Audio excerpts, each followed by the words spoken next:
CBN e a Tecnologia, com Gilberto Sudré.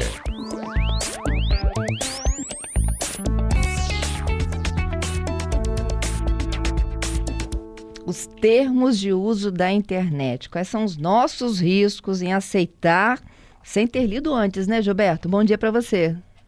Bom dia, Fernanda. Bom dia, ouvintes da CBN. Exatamente, viu, Fernanda? A gente, quando vai fazer a criação de qualquer tipo de conta, numa rede social, num serviço de e-mail, né, ou mesmo num serviço de relacionamento, a gente é confrontado lá com um texto imenso, falando lá dos termos de uso, do que aquele serviço pode ou não fazer com os nossos dados, que dados que eles vão coletar ou não, se ele vai compartilhar aqueles dados com terceiros ou não. Mas, normalmente, são textos longos, textos complicados, com uma redação complicada, que praticamente ninguém lê. Basicamente, todo mundo clica lá em eu aceito, Isso e aí aí. cria a sua conta, né? O problema é exatamente entender que termos de uso são esses, o que o termo de uso está exatamente dizendo, o que você está dando de direitos para aquela rede. E aí, né, na verdade, tem um site, né, se dispôs agora a ler esses termos de uso, né, desses serviços todos, fazer um resumo desses serviços, né, desses termos de uso, e apresentar para a gente exatamente o que tem de importante nesses termos de uso e o que a gente deve se preocupar com isso. O site é um site gratuito chamado tosdr.org, tosdr.org.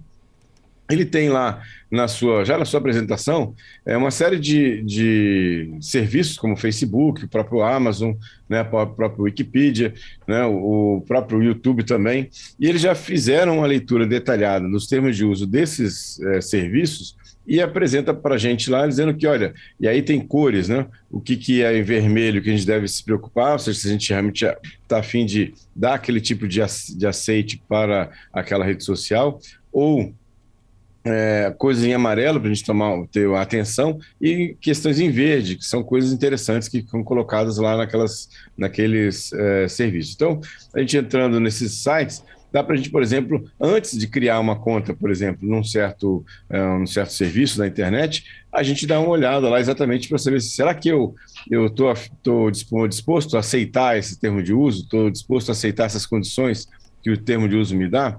Então, essa é uma questão importante de observar, porque, na verdade, quando a gente aceita esse termo de uso, a gente está dando uma série de privilégios ou então de permissões para aquele serviço de usar os nossos dados pessoais. Então, essa é uma questão importante. E o site, né, tosdr.org, ele exatamente resume isso para a gente, né, em questões bem mais simples, né, para a gente poder entender o que está acontecendo. Pois é. Você lê?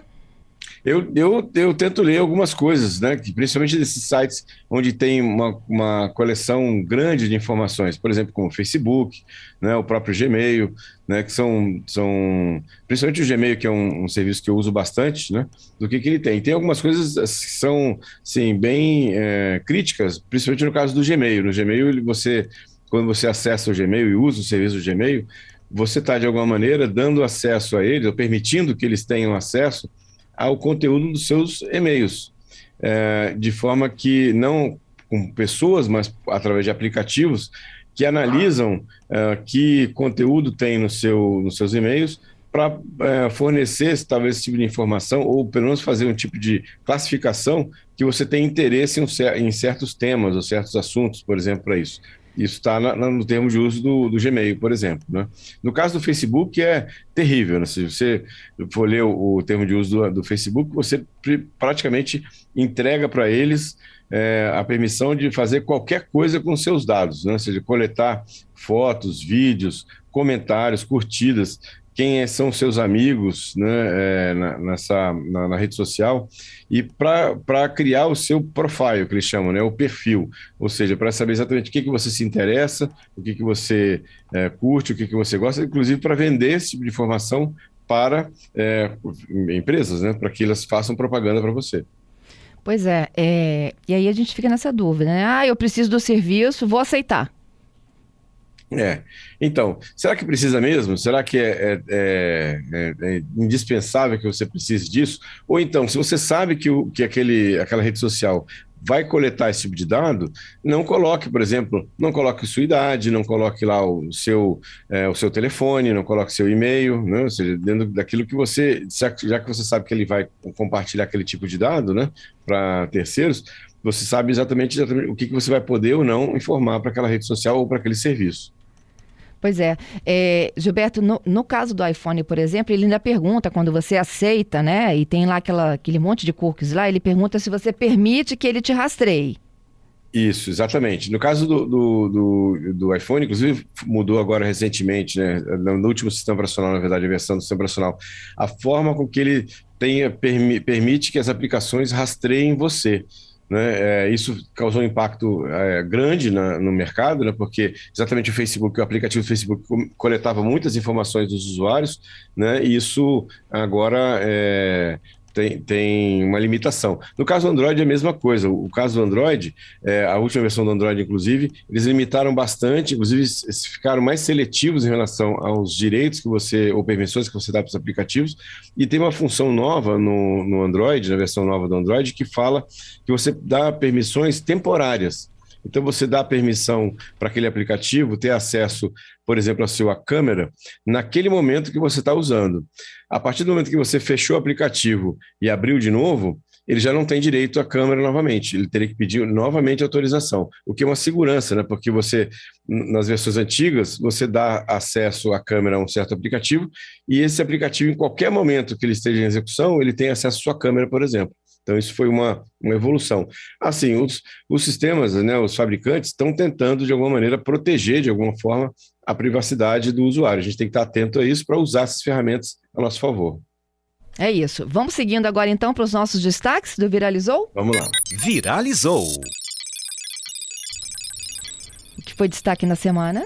Muito bem, Fernanda. Essa semana não foi uma semana muito fácil para a Apple, não, viu? A Apple teve um evento da Apple de lançamento das novidades e lançou o iOS 16, né, a versão nova do sistema operacional. E o sistema operacional dessa nova versão, né, 16, não vai atender ou não vai ter suporte aos iPhones 6 e 7, o que gerou uma grande reclamação dos usuários desses aparelhos, né, nas redes sociais. Então, o iOS 16, que foi lançado com uma série de inovações interessantes nessa semana, eles não vão suportar os iPhones 6 e 7, então não vai ter atualização para esses aparelhos daqui para frente para a nova versão. Também foi uma semana difícil, porque a União Europeia anunciou que os seus legisladores chegaram a um acordo e, a partir de 2024, todos os aparelhos que são vendidos na União Europeia têm que ter a interface do USB-C, que já tem, na maioria dos celulares da Android hoje já são USB-C, tablets também,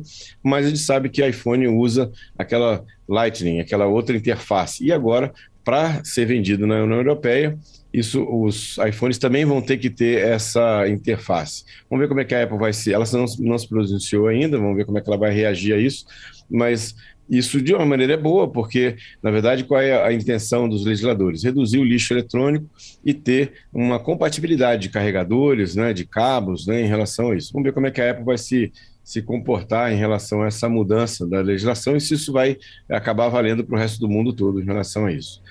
Outra notícia que chamou atenção foi que uma pesquisa feita com dados globais revelou que 73% das organizações sofreram algum tipo de ataque de ransomware em 2022, já em 2022, viu? E aí uma informação surpreendente dessa pesquisa foi que 80% das organizações que pagaram resgate foram atacadas de novo. Então veja que pagar o resgate nem sempre é uma boa opção, né, nesses ataques de ransomware, nesse caso aí, né? E a gente teve uma série de notícias essa semana de um golpe que vem acontecendo, chamado caixa surpresa. Aparecem alguns anúncios em lojas ou portais de comércio eletrônico de caixa surpresa, em que a pessoa paga um certo valor e teria ali dentro equipamentos, né, produtos de valor, né? Seriam como se fosse um sorteio, uma loteria. Você paga um certo valor lá pelaquela caixa surpresa e ali dentro teria produtos que falam até que teriam consoles de games, relógios caros, né, e outras coisas. Na verdade, isso tem se mostrado um golpe, né? Então, ou seja, as pessoas têm comprado e entrado nessa furada e recebe uma caixa com produtos falsificados, né, o que não valiam aquilo que ela pagou pela caixa. Ou seja, não tem surpresa nessas questões, né? Normalmente são golpes em relação a isso. Então, muito cuidado quando a gente tem esse tipo de anúncio aí no ambiente, para isso aí. É isso aí. Eu vou finalizando aqui com o André, ele participando conosco por áudio. Vamos ouvir? Oi, Fernanda, bom dia.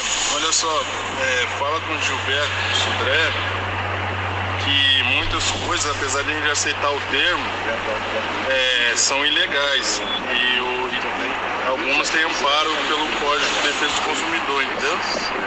E o Código Civil também. Eu estou falando isso porque eu sou estudante de direito, entendeu? É verdade, André. Inclusive, só já complementando, obrigado aí pela participação. O próprio WhatsApp, o termo de uso do WhatsApp, passou por uma grande revisão da ANPD, né, nossa agência, Autoridade Nacional de Proteção de Dados, e ela fez uma série de recomendações de mudança do termo de uso do WhatsApp aqui no Brasil. Então, isso é verdade, muitas coisas são ilegais, né, e olhado à luz da lei, isso não é verdade nessa questão. Ele tem razão em relação a isso. Fernando, deixa eu só comentar aqui uma questão interessante para quem tem interesse em fazer um curso de tecnologia, né, aqui no estado.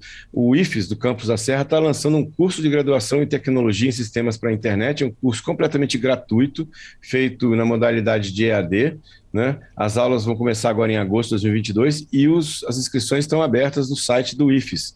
IFES, o serra.ifes.edu.br, que quem tiver interesse em fazer o curso, é um curso gratuito, um curso de graduação em EAD. Bem legal aí para quem está querendo entrar no mercado de trabalho de tecnologia da informação, que é um mercado tão carente hoje de vagas no ambiente. Muito legal, Gilberto. Bom final de semana para você, hein? Obrigado, Fernando. Obrigado aos ouvintes pelas participações. Um excelente final de semana para todos e até quarta-feira com mais tecnologia.